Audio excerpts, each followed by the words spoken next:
Disclaimer: ang bawat opinyon at ideya na ipinahayag ng mga individual ay batay sa kanilang pansariling pananaw at hindi ito kumakatawan sa opisyal na posisyon ng organisasyon.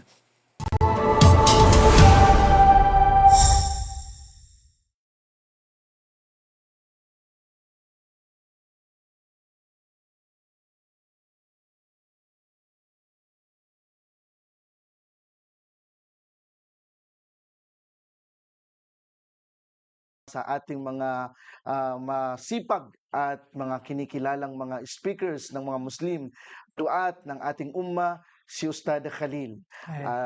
Alhamdulillah at ngayon ay kinagagalak namin, Sheikh, na makasama namin kayo at mapaunlakan ninyo ang aming imbitasyon dito sa ating programa.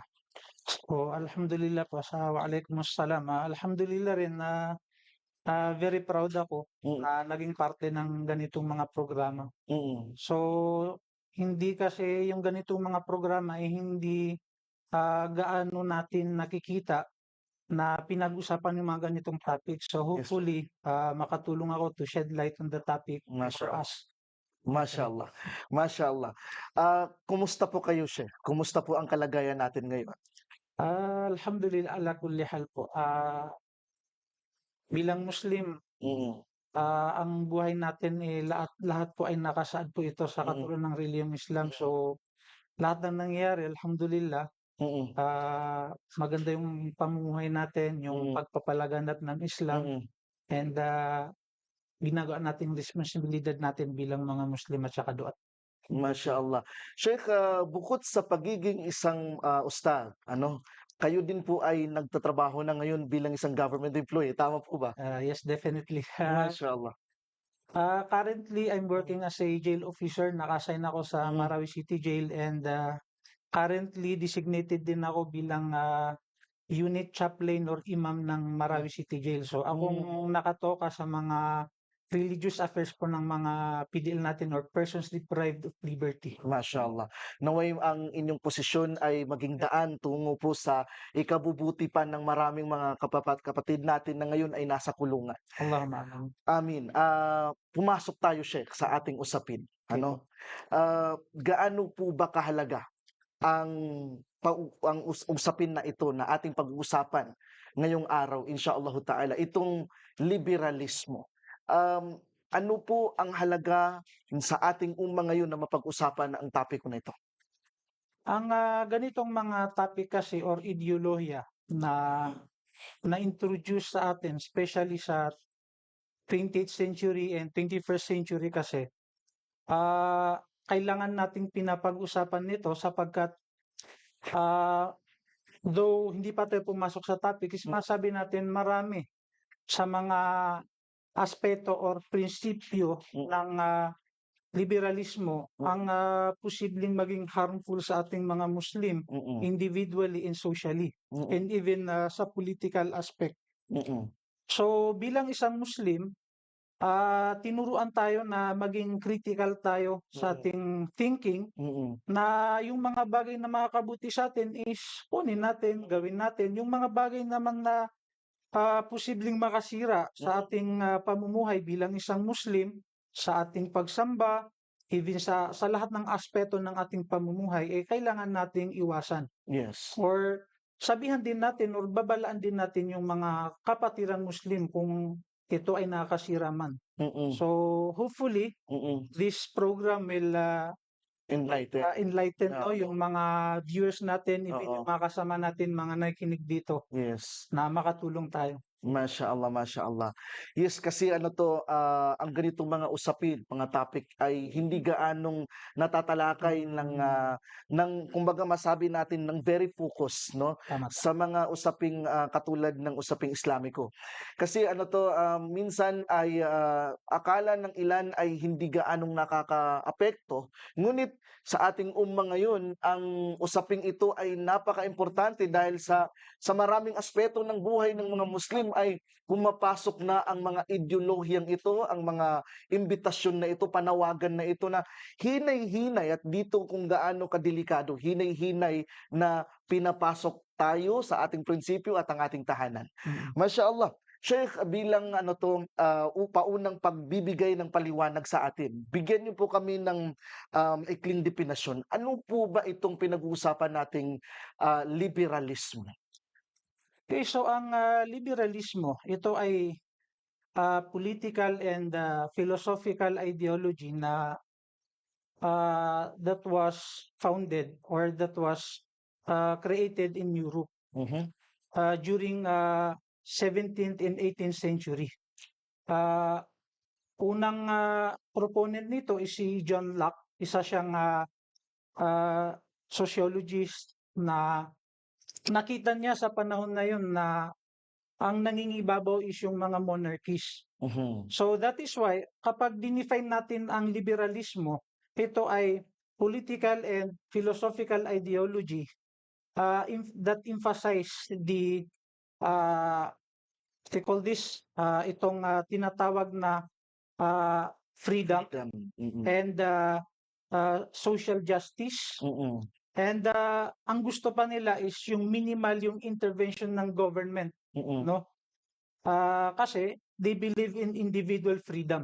yes. So yun yung pinaka-simple na definition ng liberalismo po. Gawin na din na ito ay umusbong dahil sa mga panlulupig at ano 'to, maling pamamalakad ng gobyerno, no?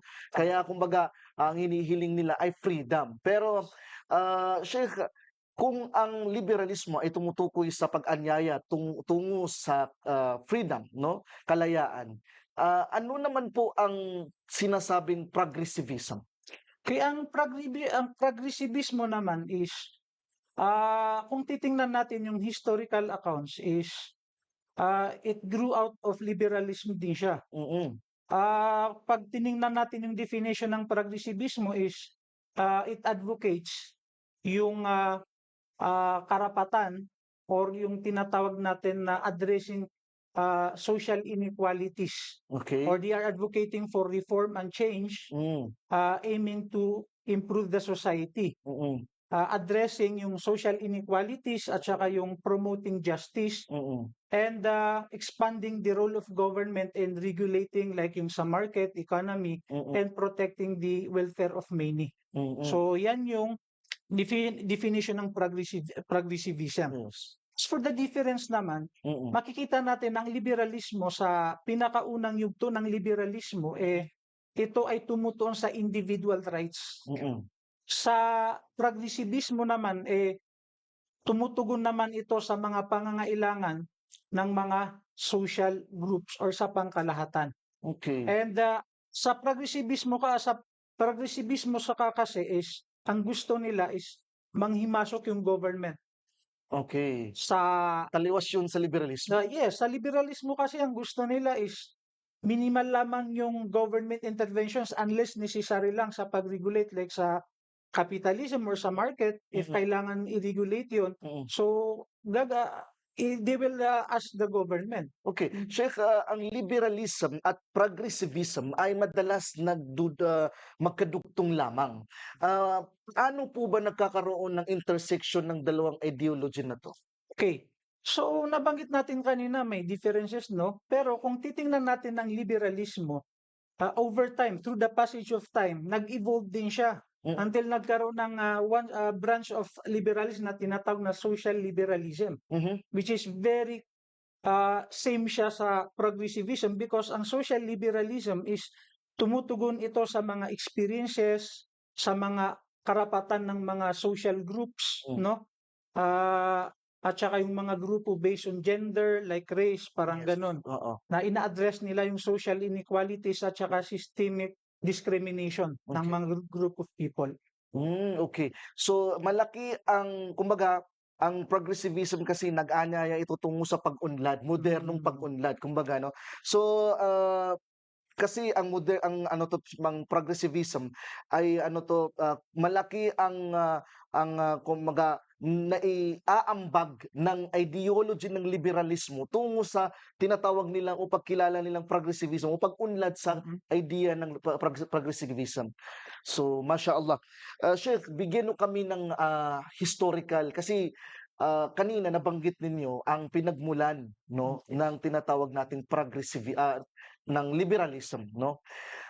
Paano po ba nagsimula ito at bigyan mo kami ng konting historical facts tungkol dito. Ang liberalismo, as I've said kanina, nagmula siya nung 16th to 17th century if my memory serves me right, no? Mm. Nagsimula ito due to disappointment ng mga tao. Kasi during that time, ang pinaka-common form of government is monarchy, Yes. feudalism, and aristocracy. Mm. Yung rule by few. Mm. So ngayon, nakita ng mga tao, especially yung panghimasok din ng church, Mm. no? Kasi na-experience natin yan sa Pilipinas during the Spanish colonial era Yes. na napakalakas ng authority ng mga pare. Yes. So to the extent na minsan mas malakas pa yung authority nila compared sa mga governor general na nakatalaga dito. Mm. So ganun din yung situation nila sa Europe during that time. Mm. Na malakas yung monarchy, Mm. na ang lahat ng form of laws, legislations ay nanggagaling mismo dun sa mga monarchs.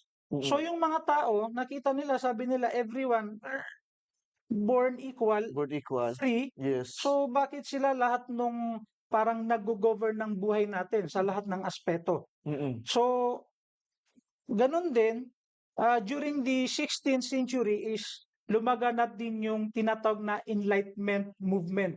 Okay. Dito umusbong yung Science Revolution, ganon. Sa Enlightenment period kasi, ang gustong ipahiwatig ng movement na to is Mm. gamitin ng tao yung reasons, yung rational thinking nito. Mm. Ganon din yung the way they deal with the religion is interpret nila yung religion sa pamagitan ng reasoning. Reasoning. Hindi dahil sa kung ano ang sinabi nung Hindi Kung kung ano nakalatag. yes, parang ganun. So ngayon, they are challenging the grand narratives, parang ganun. Mm. They want a new form of government or new form of uh, relationship between your governed at saka yung naggo-govern na mga monarchies. Mm. So kaya nga itong si John Locke, yung sinulat niya na libro na Three Types of Government, dun niya sinabi na everyone is born equal and free. Okay. Siya yung pinakatanyag na proponent ng liberalismo, Mm. na dun niya ipinaliwanag na lahat ng tao ay isinilang na equal tayo before the law, Mhm. and lahat tayo ay may karapatan na magmay-ari, kasi taliwas yun sa pamumuhay ng karamihan ng tao during that time Mm. na may mga talamak pa yung slavery, Mm. na minsan nagiging property pa yung mga tao. So nakita nila out of necessity na we have to change, kailangan nating baguhin. Then dun na lumabas until nangyari na yung British Revolution, Okay. then American Revolution during the 7th and 8th century, Mm. at saka French Revolution. So ang mga revolution na yon is due to the movement na yon during the after the Enlightenment period. Mashallah. So itong liberalismo, kung paano ito nagsimula, paano naman po ito ngayon sa modernong panahon natin ngayon? Merong bang pagbabago sa ideolohiya, kung paano ito nagsimula? Ganun pa rin ba ito hanggang ngayon? Okay, so lahat naman siguro ng ideolohiya na gawa ng tao nag-evolve yan. Nagbabago. Nagbabago talaga Okay. yan. Kasi sumusunod yan or ito ay sumasagot sa hamon ng panahon. Okay. Kaya nga yung classical liberalism na that was founded or that was happened during the Enlightenment period Mm. is malayo na yung evolution nito. Kasi Okay. 'di ba, ang sabi natin dun sa first na pag-define natin is it emphasizes individual freedom, Yes. rights, no? Yes. Ngayon sa atin ngayon 21st Mm. modern liberalism, Mm. ngayon we are tackling up about social liberalism. Mm. Hindi na ngayon individual, kasi meron ng mga group of people Mm. na they share their own experience, they have same experience. Maging ito man ay bumabangga sa gobyerno man o sa simbahan. Yes, yes. O sa kahit sa sinasabi nating norms ng masasabi natin nakasanayan ng lipunan. Oo. So doon nila gustong tanggalin yung mga tao kumbaga itong makabagong liberalismo ngayon. Okay, Chef, nasabi po ninyo tungkol doon sa social liberalism. So I think that is a kind of a branch, no, na Yes. masasabi natin ng liberalism. Puwede niyo kami mabigyan, meron pa bang ibang mga branches of liberalism?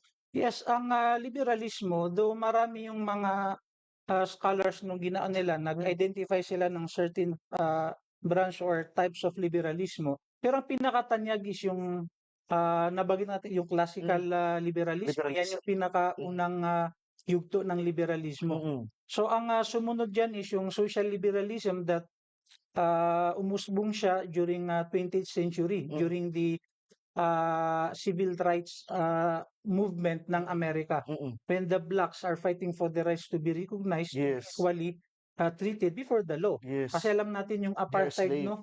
They're slave, tapos Mm. even they were recognized na hindi na sila slave, but yung mga karapatan nila is malayo doon sa karapatan ng mga puti. So doon na lumabas yung tinatawag natin na civil rights movement. Mm. So doon na nag-start. Mayroon ng mga certain group of people like yung liberal feminism din, lumabas Yes. din siya. They're Oo. asking for the rights to be treated equally. Bumoto din sila, right to suffrage, pero Yes. mga ganun. Yan yung social liberalism na tumatakal naman sa certain group of people of group identity. Mm. Sa kuan naman, meron naman tinatawag na libertarianism. Mhm. Ang libertarianism naman is ito'y considered na extreme liberalism. Bakit? Kasi sa kanila, ang paniniwala ng mga libertarianist is yung autonomy ng tao is dapat hindi na panghimasukan ng gobyerno. Diyan na pumapasok yung mga tinatawag na harm principle. Ito ba'y gobyerno lang siya? Kung kasali din ng simbahan? Simbahan din. Kasi Okay. actually, pag sinabi mong liberalismo, yun yung nakalimutan natin bagitin kanina is, kaya nga secular din yan eh. Mm. Na yan yung naging dahilan kung bakit umusbong nga yung liberalismo due to disappointment sa pangingialam din ng mga simbahan. That is why lumabas yung mga secular na ideology like yung democracy, Yes. separation of state and church. Yes. Okay. So dapat ang state is neutral siya sa mga kahit anong affairs ng government, neutral siya from any religion. Mm. So ang libertarianism kasi, ito nung tinatawag na pinaka Extreme. extreme sa kanila is they believe itong tinatawag na harm principle. Okay. Ang harm principle is sinasabi na you can do everything you want Mhm. as long as it doesn't harm anyone. So Okay. yan yung pamamaraan ng pamumuhay nila in on how they define morality also. Okay. Sa kanila, morality, as long as it doesn't harm anyone, that is correct. That is correct. That is morally correct para sa Morally kanila. correct para sa kanila. Mm. So that is how, even nga si John Locke na siyang pinaka-proponent ng tinatawag na liberalism is hindi din siya against siya sa atheism. Bakit? Sabi ng atheism daw is wala silang moral objectives. Okay. So delikado yan sabi niya. Okay. So hindi same ano sa libertarianism na nag-evolve din is ganun din. Taliwas din dyan yung kagustuhan ni John Locke. Okay. Ang libertarianism, Sheikh, ito ba ngayon ang makabagong liberalismo ngayon na namamayagpag? O masasabi niyo pa bang gano'n? Na ito ba yung kumbaga kung titingnan mo kasi parang iba yung nature ng liberalism sa pinakauna nitong yugto sa modernong panahon ngayon. So, ito ang nabanggitin yung extremist na grupo ng mga liberalism. Ito ba ngayon ang namamayagpag sa panahon natin ngayon? Based my observation kung titingnan natin ng Europe, ang western country, mga kanluraning bansa, especially ang Amerika, sabi natin yan yung namamayagpag na liberalismo. Mhm. Kasi ang sa kanila yung konsepto ng morality is as long as you don't harm anyone, Yes. that is morally correct. Yes. And wala na yung klase ng liberalismo na pinaglalaban dati na dahil sa sila ay inuusig. Ngayon Tama. naman, ang bawat individual ay malaya. Ngunit gusto pa nila ng karagdagang kalayaan. Yes. Mashallah. Kaya nga yan din yung isang difference ng progressivismo sa liberalism. Ang sa liberalism kasi, ang sa kanilang is to protect his individual rights or yung individual rights ng bawat tao. Ang sa progressivismo kasi, ang sa kanya, ginagamit niya yung karapatan niya to push the government to address social inequalities and promote justice. Parang Okay, ganun. mashallah. Ah, napapanahon na para tanong naman natin, ano ngayon ang pananaw ng Islam sa mga bagay na ito? Sa mga ideolohiyang itong nabanggit natin, Sheikh? Okay, so ang ganitong mga ideolohiya, kung titingnan natin kung ano yung magiging relationship nila, no? Mm, Sa maraming aspeto or principle ng liberalism is contradicting talaga siya sa katuruan ng Islam. For mhm, example, in terms of government, mm, ang liberalism is a believer of democracy. Ang democracy, as we know, it's a separate of state and church. And sa Islam, alam natin na ang government in Islam is a divinely legislation yan na dapat nakabase yan sa katuruan ng Islam under Sharia. yes. So, dun pa lang makikita natin na very contradicting yung dalawa. Mm, Marami pa tayong pwedeng banggitin na kung saan magkasalungat ang liberalismo at saka sa Islam. Sa gender equality. Ngayon, they are pushing for multiple genders, no? yes. Ang LGBTQ+. And plus. Plus, kaya nga may plus eh. Kasi Oo, overtime, pwede pa sila magdagdag eh. okay. Kaya nga, mayroon pa akong minsan napanood, sinasabi niya, you can also identify yourself as an animal. It is your right. Subhanallah. Subhanallah. Yung ganitong mga very dangerous na ideolohiya. Sa tingin ko, Sheikh, papunta tayo dun ngayon. Hmm? I mean, doon nila tayo gustong dalhin ngayon sa mga Ganyan. ganitong panawagan. Opo. Yes. Kaya nga ang sa Islamic community, eto ngayon ang pinaka-focus ng Western countries. Mm, Nakikita nila ang mga Muslim countries lang sa ngayon ang hindi pa tumutugon sa mga panawagang ito ng liberalismo. Though may mga Muslim countries na, mm, for example, na they accept democracy, mm, but not to the extent na they embrace liberalism as a whole. yes. Siguro sa type of government siguro kasi election is part of democracy, no? Mm, mm, Katulad natin nga, nasa minority tayo, we don't have a choice. mm. Parang ganun. Okay. So ngayon, Sheikh, ang Islam kasi sinasabi nila na ang liberalismo tungkol sa kalayaan, ang progressivism ay tungkol sa pag-unlad. Bakit pinipigilan ito ng mga Muslim? Bakit pinipigilan ito ng Islam? So ang tanong ngayon ay, taliwas nga bang Islam sa kalayaan at pag-unlad? Definitely, ang Islam hindi taliwas or hindi siya contradict sa idea ng progressivismo at Mm, saka sa yung mga gustong ipanawagan ng liberalismo. Pero sa atin, as we know, yeah. na ang difference kasi, hindi natin nabanggit kanina, Mm. isa sa kasalungat ng liberalismo sa Islam is that all forms ng progressivismo Mm. or progress in Islamic point of view Mm. is through worshiping God and following the commandments. Yes. And in the hadith the Prophet Muhammad sallallahu alaihi wasallam, minsan nababanggit na yung idha amil ahadukum an yutqinahu. Okay na. Kapag yung isa sa inyo na gagawin ng sambag is pagsumikapan niyang kumbaga Pinagbubuti niya. pinagbubuti niya, yung pinaka-top most na effort mo is gawin mo.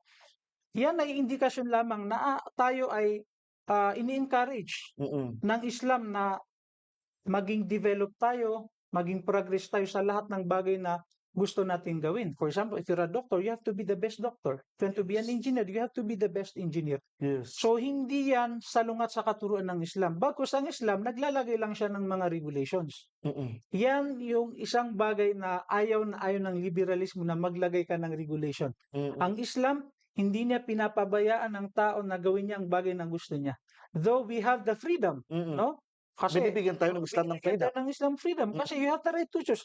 If you Yeah. want to be a doctor, Mm. mag-enroll It's ka right to sa choose, yeah. right to choose. If Mm. you want to be not a Muslim, Yes. binigyan ka rin ng karapatan. Hindi naman pinipilit yung tao na mag-Muslim ka, Yeah. di ba? Yes. Man So, sha'a falyu'min wa man sha'a mm. falyakfur. Definitely. So, ang Islam is nagbibigay lang siya ng regulation. The same thing when Islam came first in Arabia, Mm. no? Mayroong mga certain practices ang mga Arabs Mm. na hindi naman pinagbawal ng Islam bagkus binigyan niya ng regulations like Mm. yung marrying more than one. Ang mga Arab before the advent of Islam is them nag-aasawa sila, walang limited na bilang yan eh. Totoo. Then dumating ang Islam, sabi na, I think more than one lang yung dapat. Mm. Kasi Hanggang 4 lang. Hanggang 4 lang, Mm. wallahu alam, only Allah knows what Mm. the wisdom behind Mm. kung bakit nilimit lang sa 4, bakit Mm. hindi niya dinagdagan pa. Yes, yes. Pero yung more than one is that was already answered by mga certain scholars kung Mm. bakit allowed Mm. yung 4. Kumbaga sa atin, Sheikh, kumbaga ang ating batas nakataga na sa bato, di mo na pwedeng baguhin yan. Definitely. Pero ang sa kanila, gusto nila ang batas nagbabago batay sa pangangailangan nila at sa interes nila.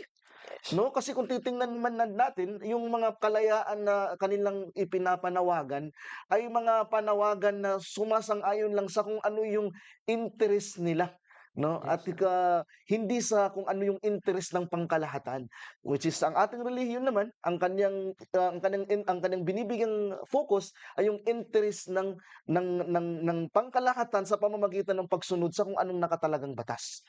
So, makikita natin dito kung papaano nga talaga ito nagkakaiba. Ngayon, Sheikh, ano nga ba ang mga programa ngayon at mga advocacies, campaign na mayroon under this kind of ideology o itong klase ng liberalismo, progressivism? Ang liberalismo ngayon, napakaraming mukha kasi, no? Mm. Sabi nga natin kanina, nag-evolve siya into social liberalism. So, kaya nga lumabas na itong mga liberal feminism, Yes. o meron tayong LGBTQ+. Mm. Meron pa tong mga prisoners' right. Mm. Kasi sa BGMP ako, mayroong tinatawag na De Mandela Rule. Yan yung United Nations na standard on treating prisoners. Mm. Tapos meron ding Bangkok Rule. Yan yung United Nations standard on treating women PDL or women prisoners. So lumabas yung mga ganito. Though may mga benefit yan, although, pero naging parte din yan ng panawagan ng mga liberalismo. Andyan din yung tinatawag natin na free speech, no? Freedom of speech. Freedom of speech, freedom of expression. Yes. You can say whatever you want, no? Yes. So, ganitong mga panawagan is ito yung mga naging mukha ng liberalismo sa panahon natin ngayon. So parang kumbaga ito din ang naisip ko na delikado sa panawagan ng liberalismo kasi sa madalas na pagkakataon ginagamit nila mga slogan, mga phrases na kaakit-akit at kakumbi-kumbinsi sa mga tao. Like for example ng LGBTQ, sinasabi nila freedom of identity, Yes. right to love, and sino nga ba ang dapat napigilan ng magmahal, 'di ba? Yes, So yes, kung yes. pakikinggan mo, yes, no, parang magandang pakinggan, the right to love. Pero it's actually changed, no? Binabago nito kung ano ang pananaw kasi dinadala tayo ngayon sa pagmamahal ng kahit sino gusto mo. Kahit pa man yung tao gusto niyang mahalin ng kabayo, malaya siyang mahalin 'yun. At ito yung kadilikaduhan, no, Sheikh? Yes. Ngayon, ano ba yung mga channels nito, Sheikh? Paano itong mga advocacies na ito, LGBTQ, feminism, progressive secular, or ano to masabi natin itong mga progressive Muslim influencer ngayon, Yes. no? Secular reform of studies, no? Na lahat ito, Sheikh, paano ba ito pumapasok sa atin? What are their channels? Kaya sa panahon natin kasi ngayon, ito yung medyo nahihirapan tayong mga Muslim kasi in the first place, Mm. ang European countries ang nag-introduce na ganitong mga ideologies. And European countries are pouring their supports and mga aids in different countries. That is why ang United Nations is siya yung pinakamalaking institution Mm. that calling for liberalism. Mhm. Kaya nga, andyan yung human rights, no? Andyan yung gender equality. Yes, yes. Maraming programa yan. Kasi pati nga sa amin sa BGMP, sa Bureau of Jail Management Penology, meron din kaming mga trainings about gender equality, no? Na tinitrain kami no, kung paano namin i-treat yung mga prisoners if mayroon mang mga PDL or persons deprived of liberty na among the LGBTQ plus community, there is a treatment na hindi katulad sa mga like lalaki na Ordinaryong lalaki. ordinary lalaki, parang ganon. So ganun din naman sa mga babae rin, meron din namang mga certain standards na sinusunod tayo dun. So aside from that, United Nations is sa government mismo. Mm. Kasi kung titingnan natin ang Constitution, ang Philippine Constitution is naka-integrate na diyan yung liberalismo na ideology.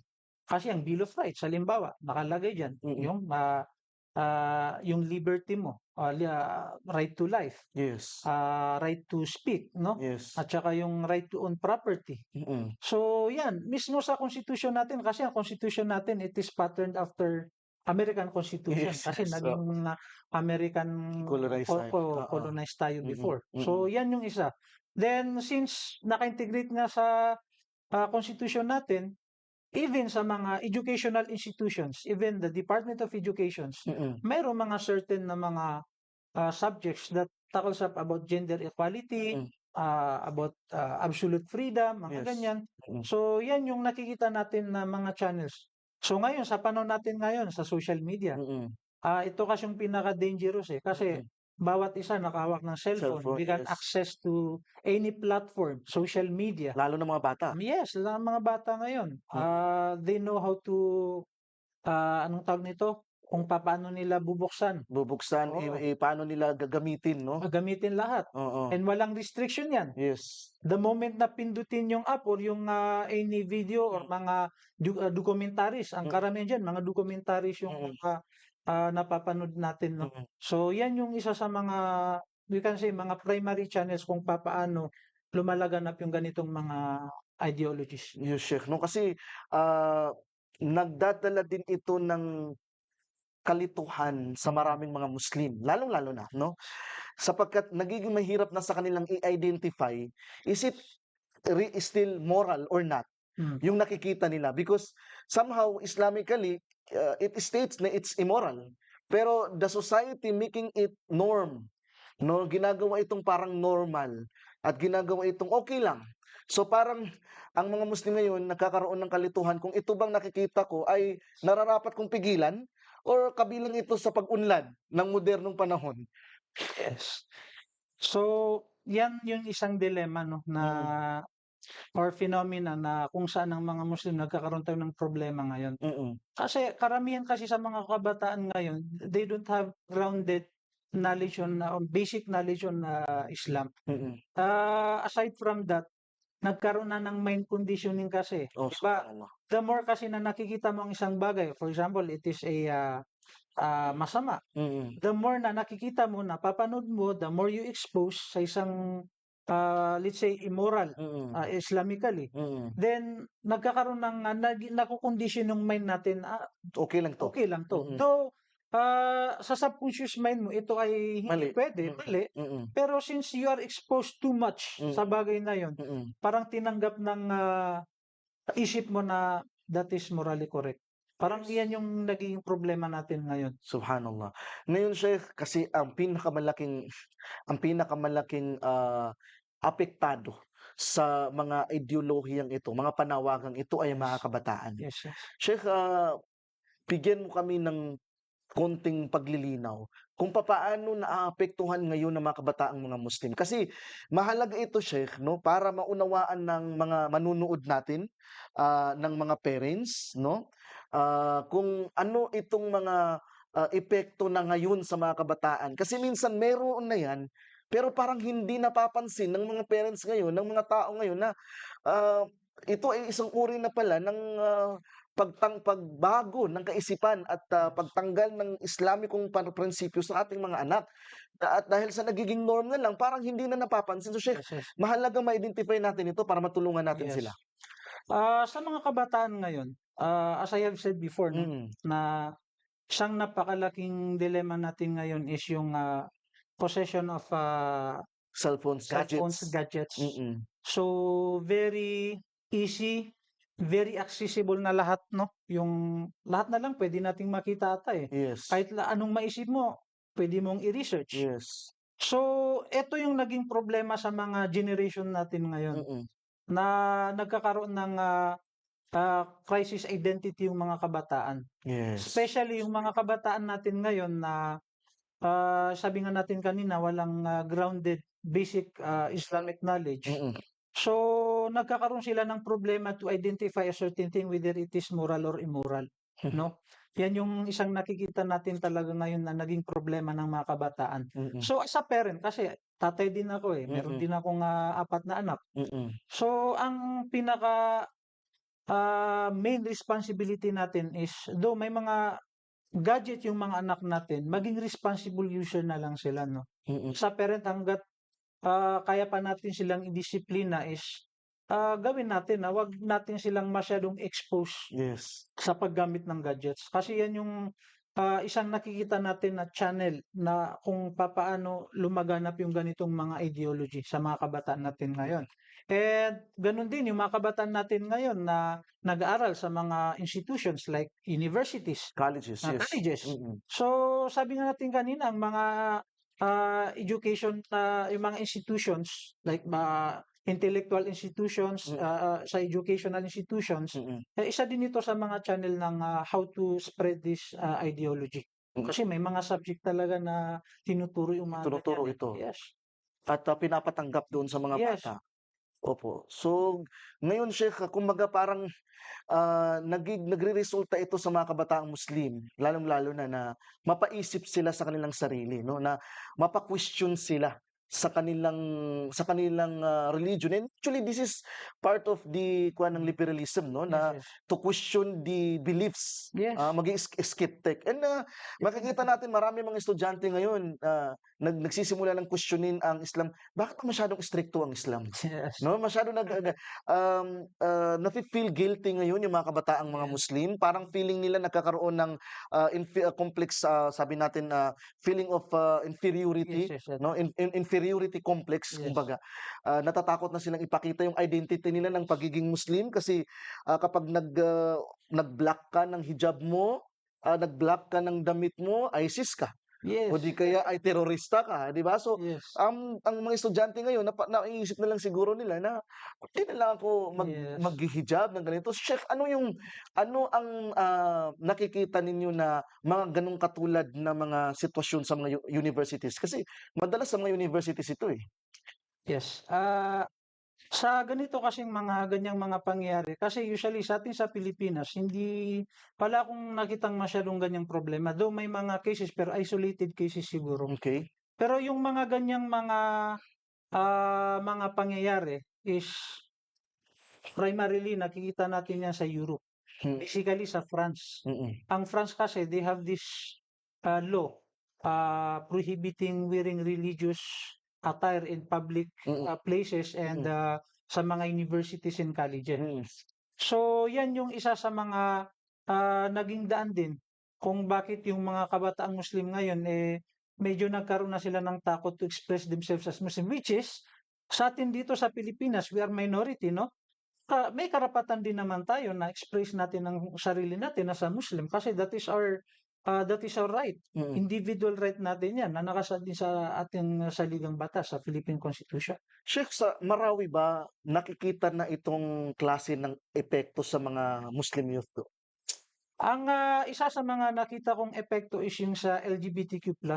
Okay? Kasi marami na tayong nakikitang mga, especially sa mga lalaking Muslim na parang pinapakita nila yung sentiment nila being member of the LGBTQ+.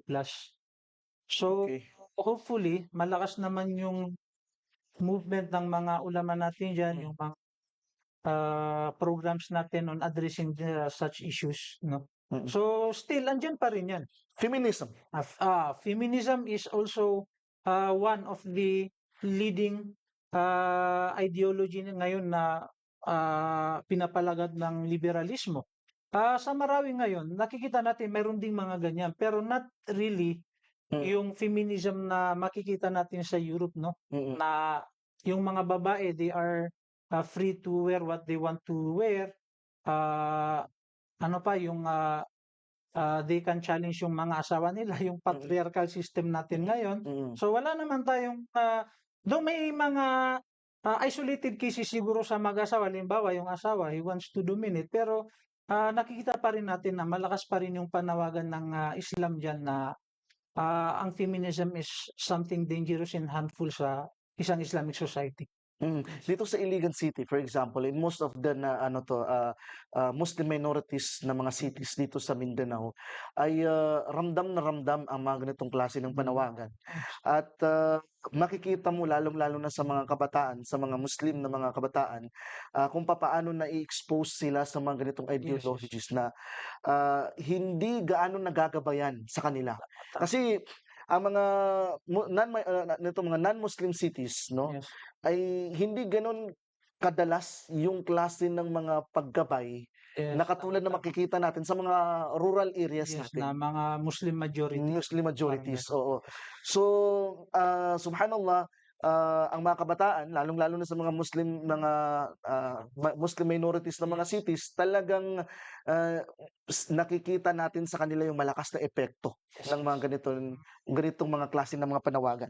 So, ngayon Sheikh, bilang isang da'i, bilang nakapagtapos ng isang, Islamikong, pag-aaral, ah, ano po ba ang hakbang ninyo ngayon? Ano ba ang hakbang ngayon ng mga duat, ng ating mga ulama? Paano natin lalabanan ito ngayon?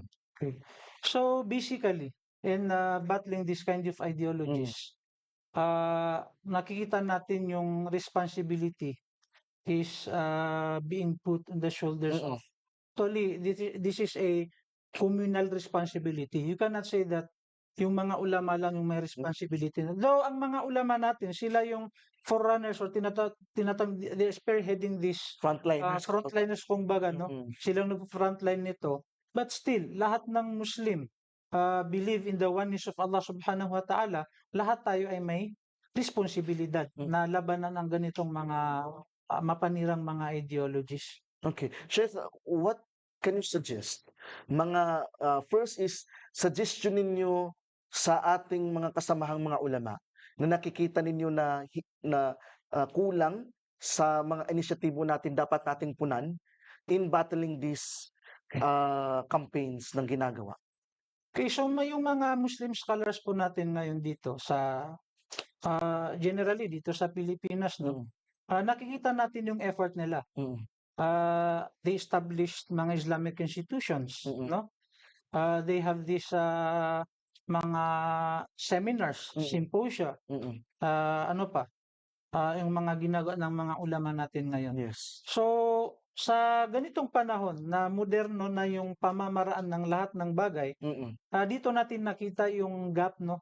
Kailangan natin yung mga ganitong mga programa mhm, na kung saan tinatalakay yung mga ganitong mga paksa mm, na kailangan na maiparating natin sa ating mga manunood sa lahat ng mga Muslim, especially yung mga kabataan. Ang mga ulama natin is walang oras, walang araw na hindi sila nagtatrabaho mm, battling these harmful ideologies. The moment na makakita sila, for example, post ng mga influential na tao mm, calling for these ideologies like mm. feminism or Yes. LGBTQ+. Itong mga progressive Yes, Muslim progressive Muslim, influencer, oo, no? yan. Mm, Ura mismo, sumasagot diyan yung mga ulama natin. Then mm, aside from that, sa mga lectures nila, if mm, they are invited as a resource person, mm, binibigyan nila ng emphasis sa mga ganitong mga panawagan. mm, Kung gaano ito kadelikado sa mm. yung impact nito sa ating mga Muslims. Chef, are we addressing enough itong panawagan na makaligaw ngayon sa panahon natin? Can you consider that our effort in our ummah nowadays, no, in battling this campaign ng liberalism, itong klase ng intellectual warfare na ginagawa ng mga non-Muslims laban sa Islam, sa tingin po ninyo, are we addressing it enough? Uh, Or kailangan pa nating dagdagan? so enough is not enough. Enough is not enough. Yes.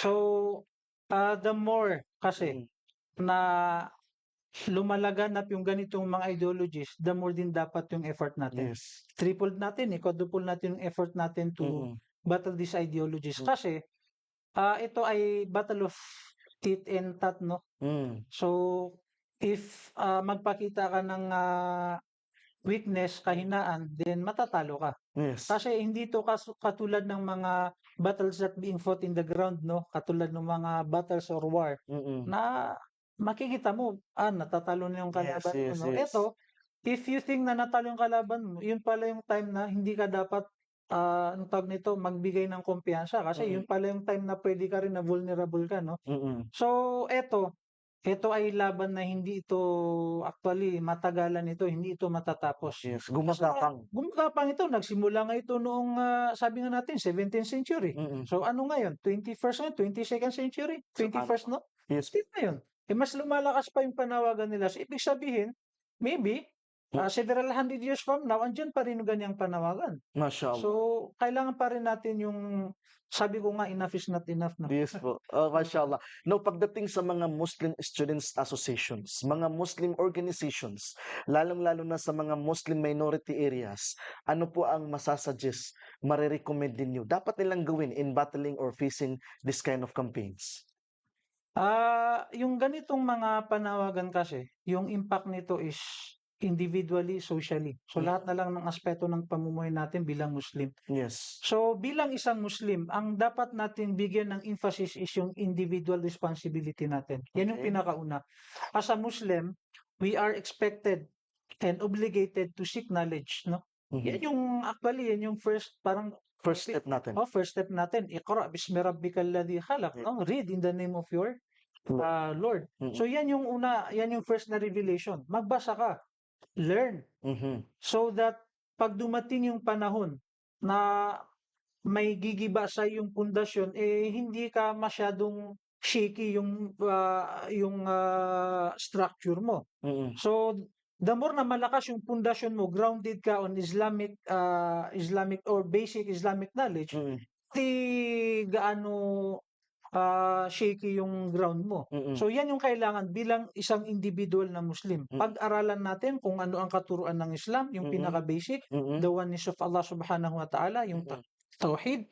Mm. Then, dyan na naman pumapasok yung interest natin, yung enthusiasm natin to seek knowledge, no? Ang hanapin natin is yung sino yung mga reliable na mga Muslim scholars, yung mga reliable na resources. Mm. Kasi hindi naman lahat ng resources is reliable yan. Yes, yes. Especially sa internet. Yes. Akala mo that is an Islamic website, pag tiningnan mo pala, Islamic website embedded with ganong mga panawagan din or Akala mga mo, taliwas na mga katuruan din ng Islam. akala mo mga Islamic content, yes. pero hindi pala, actually nibabrand, ni-manipulate or Yes. ni-brainwash tayo sa ibang ideologies. I was a victim of that when I was in college. Minsan, ito Islamic website ito. Tapos titingnan mo, hindi naman ito yung hindi naman ganito yung mga katuruan ng Islam eh. Mm. So yan, we have to be aware of that, no? Yes. So yung mga resources natin dapat reliable, especially sa internet. Yes. And at saka yung mga tao na, yan din yung isa na dapat, we should take someone na as a model. Mm. Kasi especially sa time natin ngayon, panawagan ng liberalismo is yung morality is hindi siya objective. Mm. Walang absolute na moral. Sabi nga nila, ang morality is Mm. subjective. Mm. Depende yan sa'yo. Or pwedeng pag-usapan nyo, ito yung values natin. So, kailangan natin ng mga tao na magiging exemplify kung ano yung Islamic morality. Mm. So, primarily, the Prophet Muhammad SAW is the role model. Yes. Then, yung mga ulama o rabbaniyin, yung mga sahaba, yung mga sumunod sa yapak naman Salafus nila. salih. So, salafus salih. So, kailangan nating kumbaga pag sumikapan natin na matrace natin yung mga tao na to kung sino sila. Yes, talking about authentic sources of Yes. information, Sheikh. Kasi itong mga liberal Muslim influencer ngayon, ito yung isa sa mga dinadala nilang advokasya, itong freedom of interpretation, no?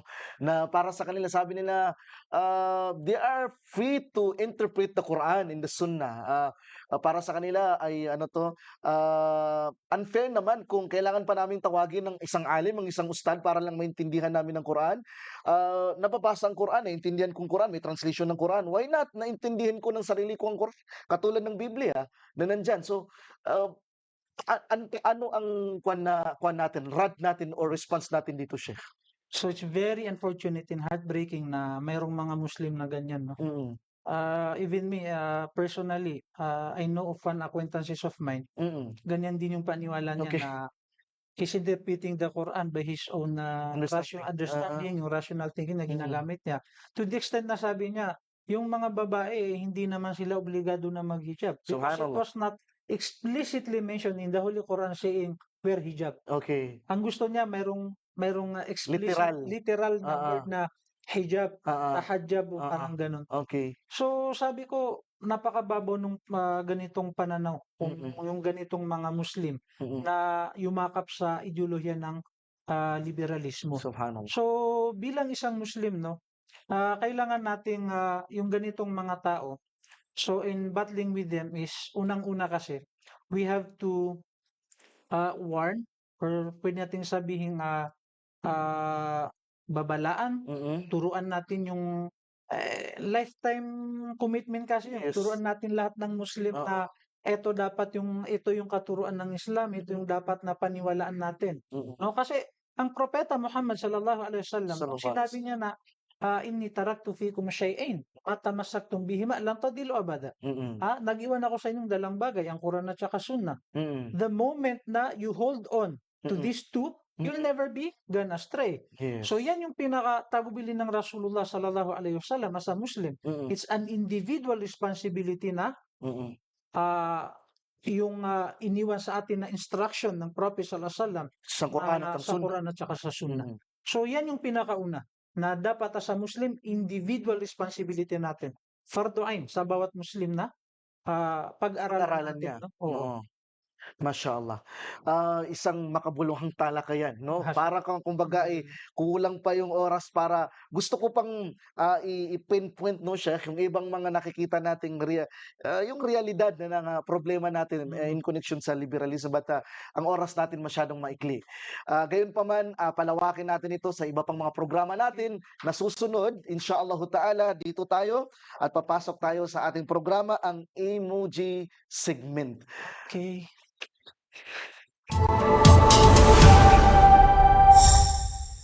Okay, dito sa emoji segment natin, ya Sheikh, meron tayong ibibigay po sa inyo na mga reactions po ninyo, na emoji reactions ninyo kumbaga, no? Kung saan ay may ipapakita kaming images, no? At sabihin niyo po sa amin kung kayo po ba ay natutuwa, naiiyak, okay lang, no? O napapamahal doon sa kung ano ang nakikita ninyo o nagagalit doon sa nakikita ninyo. So, simulan natin sa picture na ito, please. So, may clarification lang. Pwedeng dalawa or isa lang Yes, dapat? pwede, Chef. Okay, Oo. sige. Okay, ito ang picture ng Propeta Muhammad sallallahu alaihi wasallam. Pinapakita nila ito. According to them, ay malaya nilang sabihin at gawin Yes. ito because this is the freedom of expression. Yes. So ano sa tingin mo dito? Ano ang reaction or emoji reactions mo dito, Chef?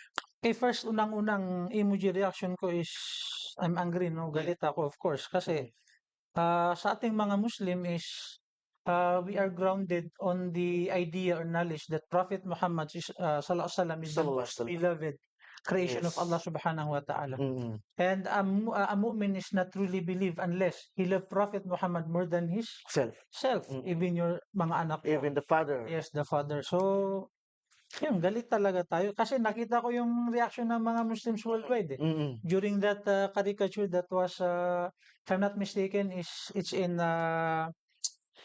Mga Charlie Hebdo na yes, cartoons. Charlie Hebdo, yes. Diyan yan Yes. nagsimula. In Yes. France, yes. Yes. Denmark, yan yung una, if I'm not mistaken, sa Denmark. Mm. And of course, naiyak din tayo kasi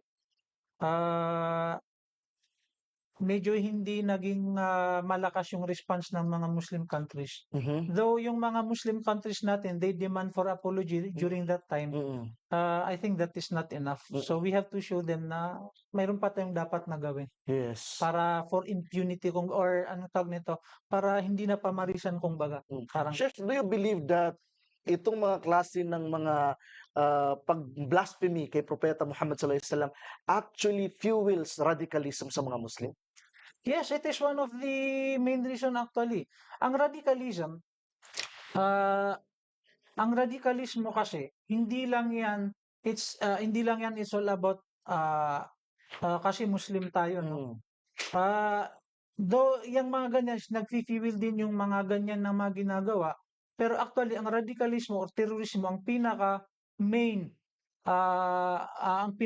reason actually sa research ng United Nations on terrorism sinasabi na it's not because of Islamic religion, it's because of ah, Discrimination. discrimination Mhm. at saka yung invasion of Muslim countries by Yes. Western countries like primarily ang America. America, yes. So in Pakistan, America, there are a lot of operations, American operations killing children, Mm. yung pag using drone. Yes. Kaya nga drone, mayroong mga movement na gustong ipagbawal yung drone kasi ang drone hindi lang pinapatay niyan is yung mga target nila. Mm. So the same way Parang nangyari ngayon sa Gaza, very unfortunate. yes, There are tens of thousands of children being killed by yes. Israeli government Subhanallah.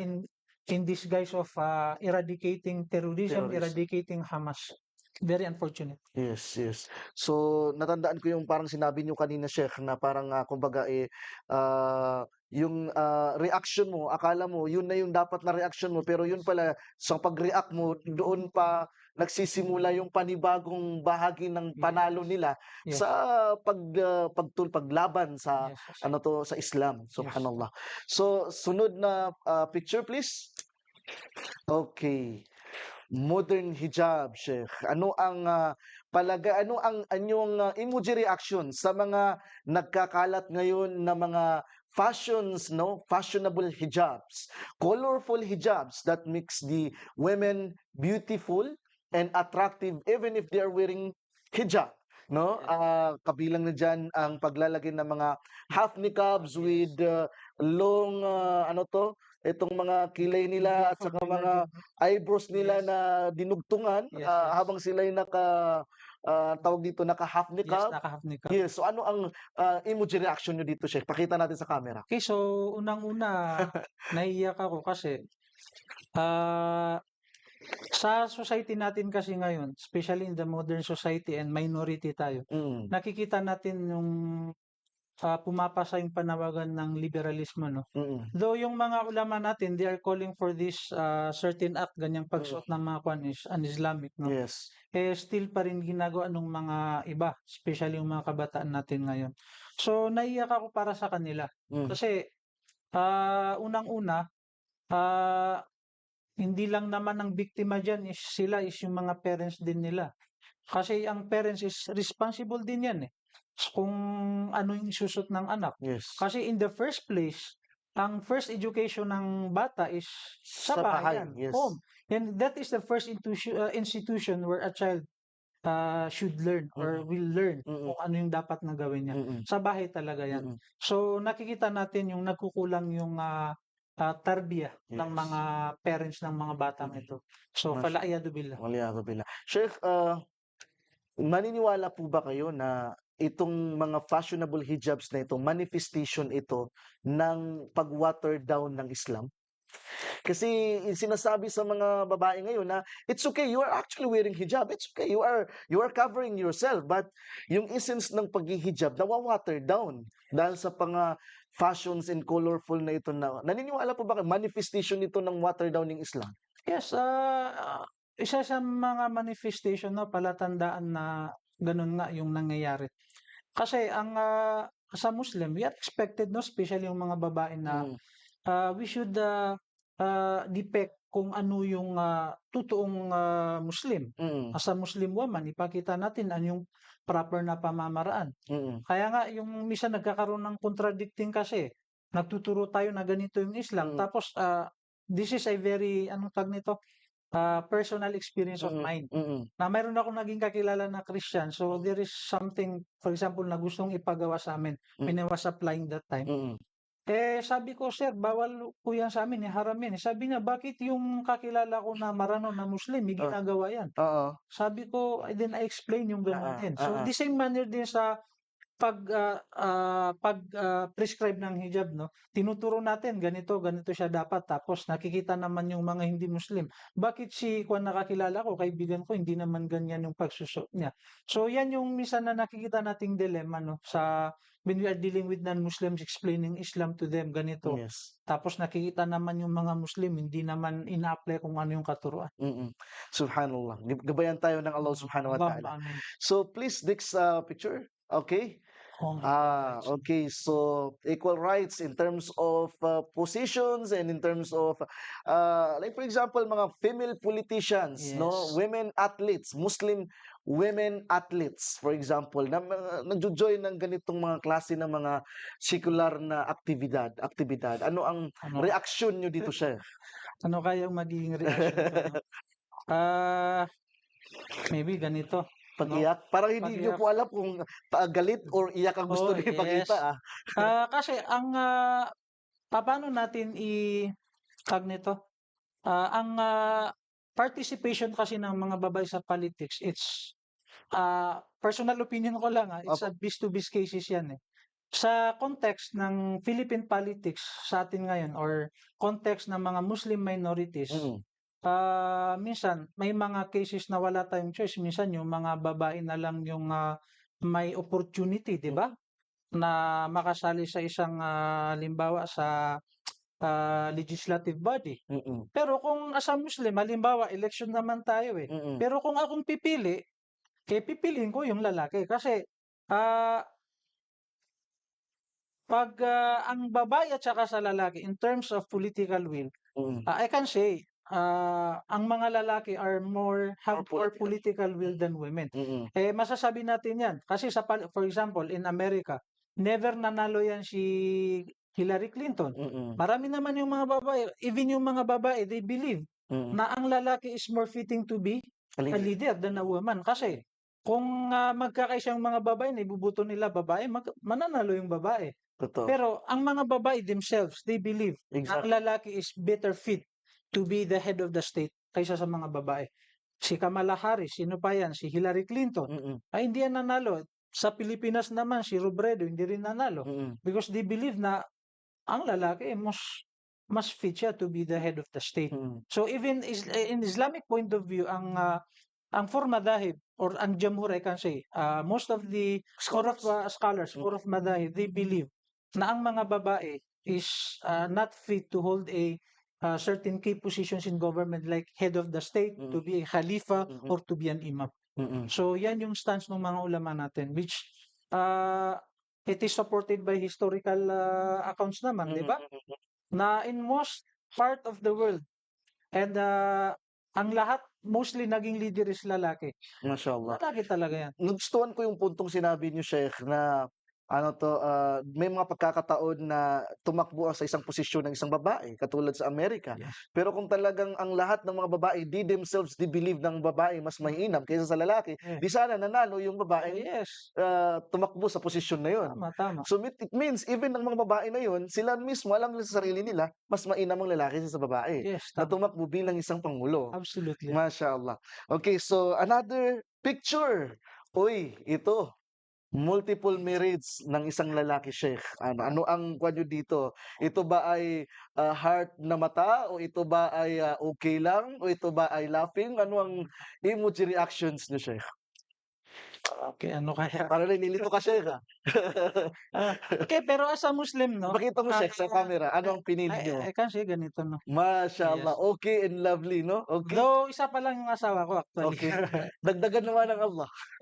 Allahumma Amin. amin, Allahumma amin. Though nanonood Opo. yung asawa ko, alam niya ng asawa ko na. Mashallah. That is a topic that always being talked about between yung asawa ko. Mm. Sinasabi ko, ang pag-asawa is the same lang. Mag-asa ko for the first time, for the second time. Mm. Pag dumating yung time na yun, no one can stop me, sabi ko. Yes, No? that is the qadr of Allah. Oh yes, that's the qadr of Allah. If I need to, sabi ko, Mm. that is why inallowed yung subsequent marriage or Mm. ta'addud because there is a wisdom behind. Yes.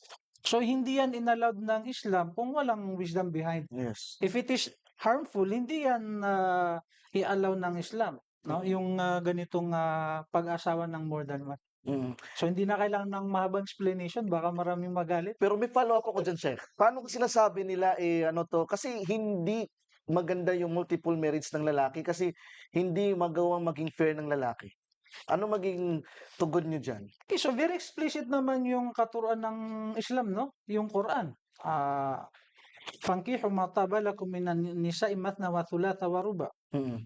Wa in khiftum. Wa in khiftum alla ta'dilu fawahida. Mm. If you are afraid to be not just, no? Hindi ka maging makatarungan sa kanila. It's better to have one. Yes. So, yan yung kung hindi mo kaya, so isa na lang yung Opo. pakasalan mo. Opo. And kung nakapag-asawa na talaga yung husband mo ng pangalawa, ay fa inna ma alayka ma hummilta wa alayhim ma Yes. hummilu. Yes, yes, yes, Ano? tama. Bawat isa sa atin ibabalik kay Allah, mananagot sa sarili Yes. nating pananagutan sa gawain natin. Yes. So, Bawat isa may pananagutan natin sa sariling pananagutan. gawa natin. Yes, opo. So, if nakulang si husband, do you really Yes. believe that he is unfair? Then Allah is just. Yes, tama. And if naman na nagkamali ka at ina-accuse mo lang ang asawa mong being unfair kahit hindi naman, then still Allah is just. Yes, tama. Masya Allah. So, ano ang susunod natin na segment? Picture? Okay, ito. Integrated Educational System, Sheikh. I would like to have clarification. Ano yung integrated, yung like Yung pinagko-combine, kumbaga, I think ang ipag-combine ang pag-aaral na secular at ganoon din ng mga Islamic education. Islamic Parang. education. So just like yung mga integrated schools Yes, na Marawi Ibn City, Sina. yes. Yes, for example. Okay, so sa konteksto ng situation natin dito sa Pilipinas, no, we are minority. Yes po. Makikita ko isa siyang malaking factor on how to address yung identity crisis ng mga kabataan natin. Okay. Ang Ibn Sina Integrated School, no, kapag ISIS, bahay ba yung isipin nila eh. Ang Ibn Sina Integrated School it is one of the institutions that created a lot of Muslim youth. Yeah. Na naging beneficial siya especially sa welfare ng karamihan sa Lanao del Sur. Meron nang nakita ko yung post na 3 a.m. in the morning during enrollment ng Ibn Sina. Yung mga parents, grabe yung nag-unan sila doon 3 a.m. Para lang mag-enroll. Oh, para lang mag-enroll. They want their children to be enrolled sa ganung eskwelahan. Kasi for them, they don't have a choice. So it's better na yung anak natin, pinapag-aral lang din naman natin ng mga secular education. So it's better tong mga ganitong integrated schools, no? Na aside from natututo yung anak natin, kasi we cannot deny the fact na kailangan din natin yung worldly knowledge. Yes. No? Para in order to improve yung society natin, improve yung buhay natin mismo. So, kailangan natin yung mga ganun. So, doon natin nakikita, I can say, ganito yung reaction ko. Masya Allah. It's a very pleasant na makitang mayroong ganito, no, na klase ng mga programa. Yes, tama. Pero Sheikh, paano yung katulad ng mga klase ng integrated na approach ng lalo ng gobyerno ngayon kung saan ang mga estudyante pinag-aaral din ng Arabic sa mga public school? Yes. The problem ngayon na nag-a-arise is that hindi na sila pumupunta ng madrasa dahil sa according to some of the parents, okay na, nag-aaral naman na siya diyan sa English at may Arabic naman na diyan. Pero the problem is that sabi ng mga ustad, hindi sila nakakapag-aral talaga ng marami diyan. Kaya dapat pa rin mag-aral sa madrasa. So, sa tingin po ninyo ang ganitong approach na ginagamit ngayon sa ating sistemang pag-edukasyon ay nakakatulong nga ba talaga ito? Somehow nakakabago ito ng pamamaraan ng mga Muslim ngayon sa pag-aaral? Yes. So, yan yung Alive program siguro. Yes po, opo. Yung Alive, no? Since nasa context tayo ng Philippine setting, no? So, mismo ang government yung nag-offer ng ganun. So, we cannot say na hindi na namin natatanggapin. That is already there. Okay. Sa sariling pananaw ko, especially kasi sa mga like NCR, hindi gaano yung, though may mga madrasa tayo, pero minsan malayo din yun. So, for me, it's a good thing din na mayroong mga ganun din. Kasi nagbigay din siya ng trabaho sa mga ustad natin. Where yung mga traditional na madrasa natin cannot provide sufficient, what you call this, salaries Okay. sa mga ustad natin. So, nagbigay sa kanila yun ng daan upang at least madagdagan yung allowances nila, hanap buhay nila.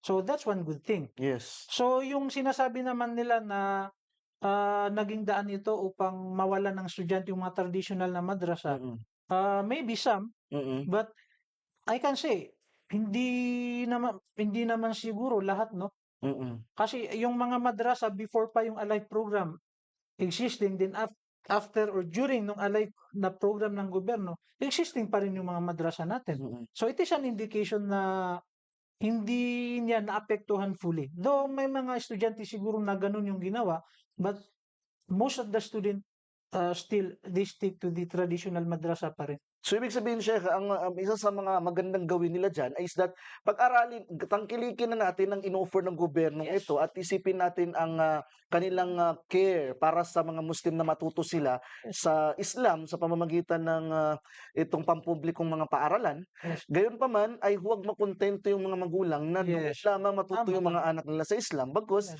dalhin din nila sa mga Yes. traditional madrasa o di kaya ay sa mga Islamic center na kung saan ay natututo ng mas malalim ang mga Yes. anak nila pagdating sa pananampalatayang Islam. Kasi as far as I know, yung schedule naman ata nung Alive program is within naman dun sa Pag-aaral. school days. Yes, school days. Hindi nila, though may mga isolated cases na minsan nilalagay nila sa weekends, Mm. may mga isolated cases na Yes, ganun. yes. But as far as I know, even when I was in Manila 3 months ago, Mm. yung mga kaibigan ko nagtuturo sa Alive, they said yung pagtuturo nila is within school days. School days. So hindi Mashallah. naman conflict yun sa traditional na madrasa na sinasabi ng Yes. mga parents natin na Yes po. naapektuhan. Mashallah. Alhamdulillah. Ngayon ay dumako tayo sa ating tanong ng bayan segment. At dito po ay inshallah tatanungin po tayo, kayo po specifically, ng ating mga audience na nandito sa ating venue. At ang ating mga audience virtually ay pwede din kayong mag-post ng inyong mga tanong sa inyong comments sa comment section. At inshallah ang ating mga facilitator will facilitate your question inshallah ta'ala. So bilang pagsisimula natin, pagbukas natin sa ating Q&A segment,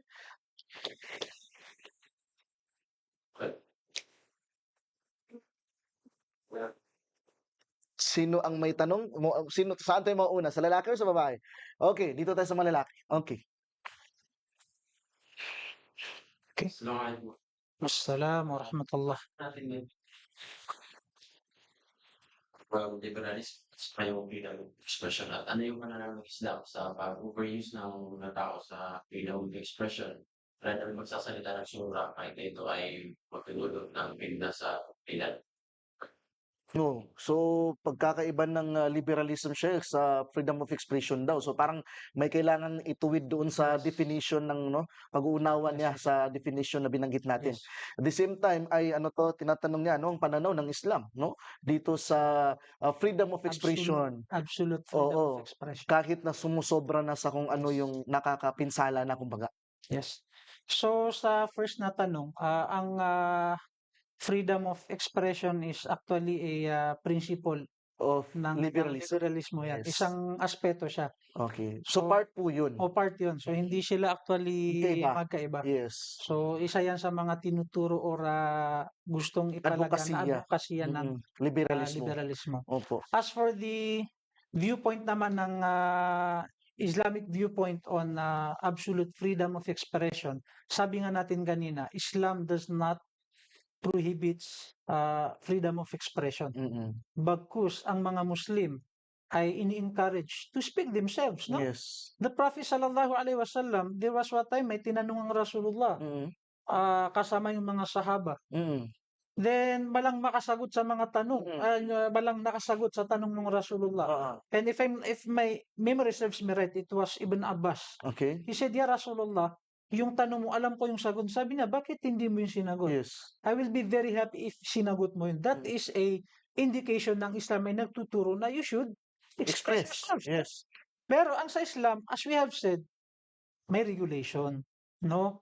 Hindi naman na katulad ng human rights, allowed yan sa Islam, but there's a regulation. Kasi bawat isa na naman siguro, mayroon naman tayong human rights, may Yes. individual rights tayo. Yung freedom of speech, no? So may regulation. So kaya nga mayroong Quran at saka Sunnah. 'Di ba? May mga sabi ng Rasulullah, if you cannot speak good, it's better to be silent. Yes. So yan yung mga very short hadith, but napapaloob diyan na you can speak what you want, but if it does not give benefit to anyone, it's better to be silent. So how much more kung ito pa ay harmful, no? So, Nakakasira, nakakasira nakakapagdulot o ng kapinsalaan. kapinsalaan. So, yan yung binigay ng Rasulullah na regulation doon. Mm. So, dapat kung magsasalita ka, kung ito ay makakapagbigay kabuluhan, so Mm. speak, Yes. express. So, ibig sabihin, binibigay sa atin ang kalayaan magsalita. Yes, Pero absolutely. ang Islam ay nagbibigay gabay sa atin, patnubay sa Yes. atin, na ang kalayaang ito ay gamitin natin sa kung ano ang makabuluhan Yes. at hindi sa kung True. ano ang nakakapinsala. Yes. So, ang restriction ng Islam is kung ano yung nakakapinsala, hindi yung mismong kalayaan Yes. sa pag-express, Yes. Yes. kundi binibigyan niya ito ng guidance. Yes. Masya Allah. Okay, so, sunod na katanungan. Okay. Sure. I have two questions regarding liberalism and progressivism. And then let's go first the liberalism. Many of the women influencer in the social media, the Muslimah, they say, they claim that after Aisha radiallahu anha, all of the wives of the Prophet were either elderly, widowed, or have been married before, implying that the Prophet did not marry young women later in his life after Aisha.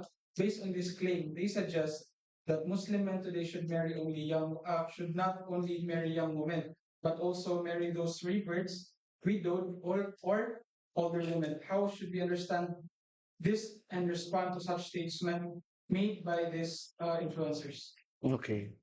Masya Allah. So parang ang kwan dito, Sheikh, ay ang propeta sallallahu alaihi wasallam nag-asawa siya ng isang virgin na babae, Yes. only Aisha. And after her, wala nang ibang inasawa ng propeta na younger, according to them, Yes. kundi lahat ay mga widowed or kumbaga masasabi na hindi na mga virgins, kumbaga. So, paano natin ito i-response? Kasi ang mga kalalakihan ngayon, nag-aasawa sila ng pangalawa, pangatlo, pang-apat, at ang lahat ng inasawa, dalaga. Hindi naman widowed, hindi naman orphan, hindi naman ganitong klase tulad na nabanggit. So, Yes. yes, magandang sagutin ito, Sheikh. Okay, so as for the marriage, no, yung, di ba, yung aya na binanggit natin kanina, fankihu ma taba lakum. Minanisa. So, minanisa. Mm. So, pakasalan nyo yung babae na gusto nyo. Kinalulugdan. Ma taba lakum, kinalulugdan nyo. Mm. So, ang Quran is very specific, no, na walang sinabi na pakasalan yung ganito. So, Mm-mm. it's your own preference. If you Yes. want virgin, no? So, it's your own choice. Kung Mm-mm. mag-asawa ka naman ng halimbawa, single mother, single mom, no? So, it's your own choice din. Yes. So, siguro magkaiba yung tanong doon naman kasi doon sa subsequent marriage, no, yung ta'addud. Mm-mm. Kasi yung sinasabi na nag-asawang Rasulullah ng more than one, then only one. Isa lang ang ang virgin. dalaga, kumbaga. And kung titingnan natin yung pag-asawa ng Rasulullah, there is a wisdom behind. Mm-mm. It is not out of whims or lust or desire.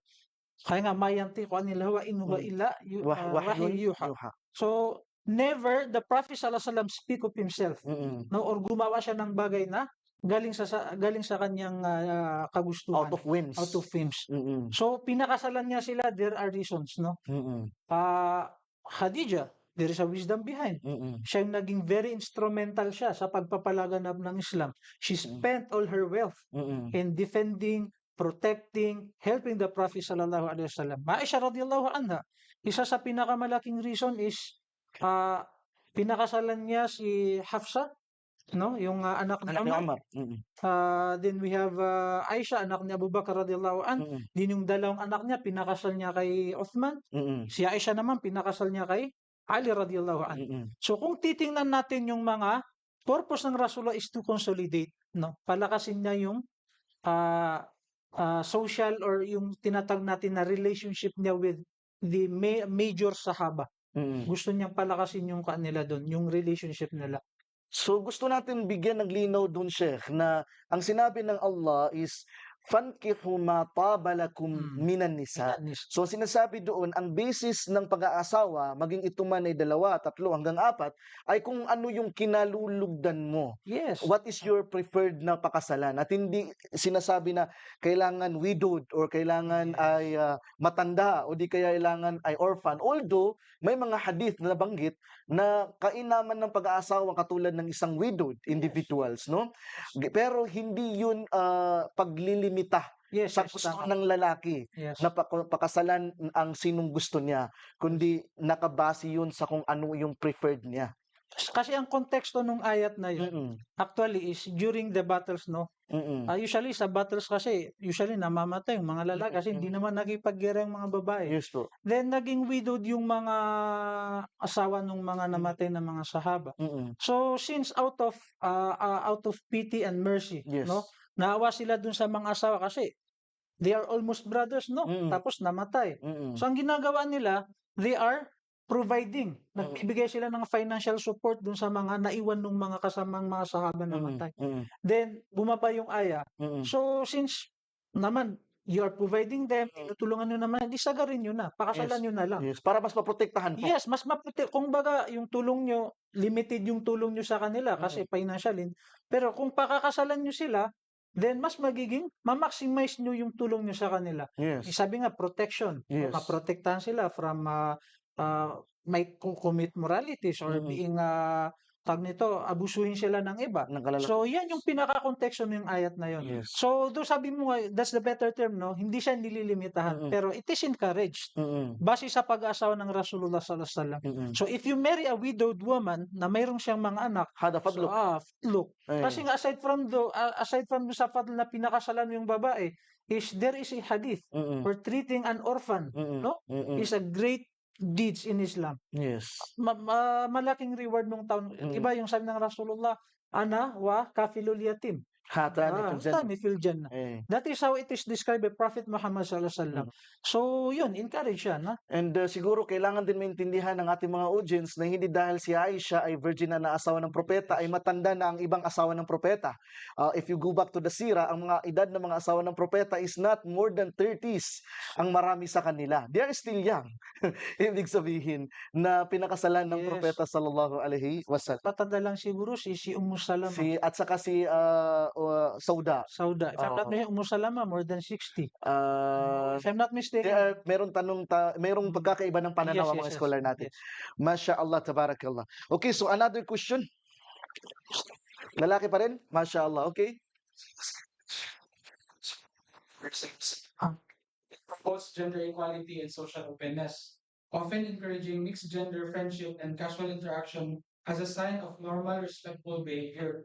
In many Muslim student association, this has led to brothers and sisters freely mixing, eating together, joking, and bonding closely while saying we're just friends, and Islam encourages unity.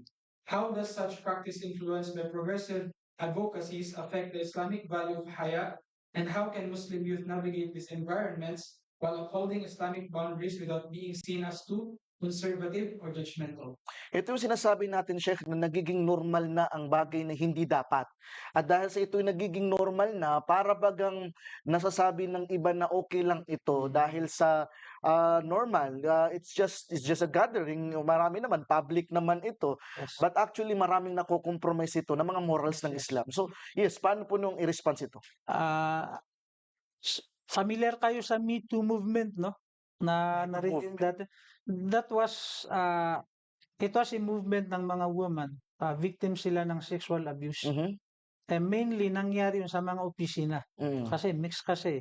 So there was one time isang babae nag-post siya telling her story about how she was sexually abused by some of her co-workers or yung mga superiors niya. Then marami na yung nagtag na Me Too until binasagan na siyang Me Too movement. Okay. So yan yung nakikita natin na dahil sa pagiging normal na yung mixing, no? Bakit ang Islam, though sinasabi natin, it's better na separate yung lalaki at saka sa babae. Actually, it is wajib pa rin yan, eh. Di ba? Sabi ng Rasulullah, never yung lalaki at saka babae na magkasama unless Sa isang ang kasama kwarto. nila. Oo. Hindi lang sa isang kwarto, Sa isang basta lugar. khalwa, isang lugar. Ang kasama nila, pangatlo nila, si Shaitan. So, yan yung isa sa mga hadith na nagpapahiwatig na pinagbabawal yung ganun. So, another thing is yung ang isang Muslim na nakasanayang makihalubilo sa mga babae, which is unfortunately, ako as a government employee, I experience din yung ganyan. Kasi government employee, you cannot say na dito kami yung mga lalaki, diyan kayo mga babae kasi ano Islamic. Though, Muslim minority tayo. Unlike sa mga Muslim majority countries or let's say Saudi Arabia, practicing yung we can say they are applying Sharia law. Mm. So, mayroon silang especially na even ng Saudi Arabia, hindi nila may apply lahat yung Yes. tinatawag na i-separate yung lalaki at saka babae. No, mayroon ding mga certain spaces na hindi maiwasan yan. Mm. So, as a Muslim, no, dapat iwasan natin yung mga ganun. Parang nagiging, sabi nga natin kanina, yung mind conditioning. Nako-condition yung mind natin na ang isang bagay na haram, nagiging kwan na lang sa atin. Nasasanay tayo na, sige, okay na lang. Okay na lang. O, parang Yes. ganun. Mashallah. Okay, so any other question? Okay, mula sa mga kababaihan? Yes, please. Pwede lakasan ng boses?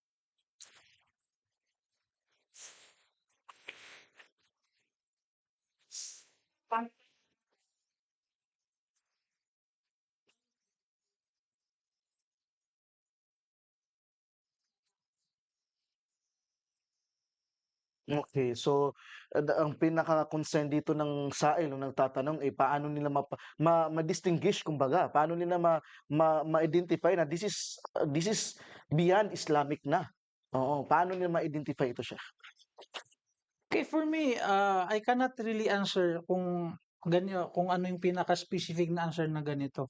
I think sa akin personally, it's depende yan sa tao. Sabi nga natin kanina, it's an individual responsibility. Fardo ayn sa isang tao na alamin niya kung ano yung katuruan ng Islam. Mm. Kasi as a person, ako, I can say, the moment na makita ko, kasi hindi ko sinasabi, pero nakapag-aral tayo sa mga Islamic institutions. Mm. So, ako, kaya kong i-distinguish, no? Tama yan, Alhamdulillah. normally yan. Normally, ito, un-Islamic ito. Mm. Hopefully, kasi ang kalaman naman, Yes. from Allah yan. Yes. So, nagkakamali pa rin tayo. So, as a Muslim, as an individual Muslim, no? Ang emphasis natin is, we are required to seek knowledge. Mm. Kasi hindi ko, for example, ako, ang trabaho lang ng mga duat o yung mga ulama natin is turuan tayo. Turuan tayo. Show to us the way. Hindi nila sakop yung ito dapat yung gawin nyo kasi personal choice na yun eh. Mm. So ang trabaho ng mga ulama is wa ma'alayka illal balagul mubin. Mm. The same with the responsibility or the task of the prophets, wa ma'alayhim illal balagul mubin. The only thing they are obliged only to relay the message. Mm. So ganun lang. So ang sa akin lang, personal opinion, I think, Seeking knowledge. seek knowledge. Yes, talabul ilm talaga. Talabul ilm from reliable resources. I mean, Yes. yung palagi nating in-emphasize kanina. Yes, mula sa tamang pinagkukunan Yes. ng kaalaman. Opo. Yes. And always nating tandaan yung sinasabi nga nila, ligtas ang may alam. Di ba? Tama. So, if meron kang kaalaman, you will be saved doon sa mga yes. mga makapanira or nakakapinsalang pananaw at mga gawain. Tama. Yes. Meron pa bang ibang katanungan? Wala na. Okay. So, alhamdulillah, Sheikh, your conclusion sa ating sa ating topic na pinag-usapan ngayong araw. Okay, so ang pinaka-conclusion natin dito, as already emphasized, no, mapanira yung ganitong mga ideolohiya Hmm. sa ating mga Muslim, socially, individually. So bilang isang Muslim ay tayo ay Mm-mm. obligado, no, na alamin first and for all before natin pag-aralan kung anong liberalismo. First, we have to learn what really Islam teaches kasi yan yung pinaka-foundation. Mm-mm. So isa sa mga pwede nating i-suggest is yung mga kabataan natin, no, pwede natin silang turuan to have critical thinking kasi bilang isang Muslim you should be a critical thinker din, na hindi naman lahat ng sinusubo kinakain mo. So you have to be a critical thinker, no, you have to be distinguished. So ano ito dapat hindi, pero based on Islamic perspective. Yes. No, dapat mayroon kang Islamic perspective or Islamic viewpoint. So magkakaroon ka lang ng Islamic viewpoint if you have the ground knowledge, the knowledge on Islam. So another thing is yung responsibility natin as a parents. Mm. So sabi nga natin kanina, home is the first institution. Mm-mm. kung saan tuturuan natin yung mga anak natin. Though informally, pero mas natin ito, it is more, kumbaga mas compact siya Mm-mm. na knowledge kaysa dun sa matuturuan niya sa school. Yes. Kasi ang parent is iba yung pagtuturo natin. Hindi yan nakakalimutan ng anak natin. Hmm. Kaya nga lumabas na yung mga mayroon nga mga liberal na ideology, no, bawal na yung corporal punishment. Dati sa school, yung mga kinukwento ng mga tatay ko, hindi lang kurot ang inabot nila sa mga teachers nila, pati tsinelas nagsisiliparan na. Ngayon, hindi mo pati verbal abuse, hindi mo mapagsabihan yung estudyante mo. Oo. Kasi pwede kang makasuhan, Makasuhan, no? opo. Oo. How much more kung corporal punishment pa, physical abuse na yon. Even sa mga anak mo, nasa constitution natin, we are not allowed to Bit. beat them or impose corporal punishment sa kanila. In America, makakita ka, mga anak, kinakasuhan nila yung tatay nila. Subhanallah. Hindi ko naman pinili na anak mo ako, may karapatan akong ganito, ganito. So yan yung mga bunga ng liberalismo. Sariling anak mismo kinakasuhan yung tatay niya because he deprived him of allowance. Kalayaan. Ganyan, kalayaan. Binibigyan niya ng allowance yung anak niya, then biglang pinutol niya kasi hindi niya sinusunod. Kinasuhan niya yung tatay niya. So yan yung mga ayaw natin na mangyari sa atin bilang mga Muslim. Subhanallah. Kasi yung social cohesion natin as Muslims at saka yung pagiging family structure nating mga Muslim is very established, very strong. So ayaw natin masira yung mga ganyan. So Mashallah. Maraming salamat, Sheikh. alhamdulillah. Isang makabuluhan na naman na talakayan ng ating natapos ngayon dito sa ating programang Detox. Ang ating pinag-usapan ngayong araw ang tungkol sa liberalismo. Ito nga ba ay pag-unlad o panganib? Ito ang mundo o mukha ng liberalismo sa mundo ng mga Muslim. So insyaallahu ta'ala, sa susunod na kabanata, sa susunod po na episode natin, pumasok tayo ngayon kasi sa pintuan ng liberalismo. Ngayon, sa susunod na episode, pag-uusapan natin ang mga specific movements and campaign na ginagawa na talamak ngayon, lipanan ngayon sa maraming mga institusyon dito sa pangkalahatan sa ating umma, ang katulad ng mga LGBTQ, itong gender equality, feminism at iba pa. Samahan ninyo kami insyaallah ta'ala na pag-usapan ang mga issue na ito insyaallah dito pa rin sa ating programa sa Detox, kung saan ating pag-uusapan ang mga mahahalagang issue, mga suliranin at banta sa ating umma. Kung kaya sa programang ito, dapat may pakialam ka. At ito ang inyong kapatid, si Ustad Abdul Jabbar Ansaw Muntanir, at kasama ko pa rin si Ustad Khalil. Maraming salamat sa inyong lahat at assalamu alaikum wa rahmatullahi ta'ala wa barakatuh. Waalaikumsalam warahmatullah. Alhamdulillah. Lumapit na ang kapinyo, sir.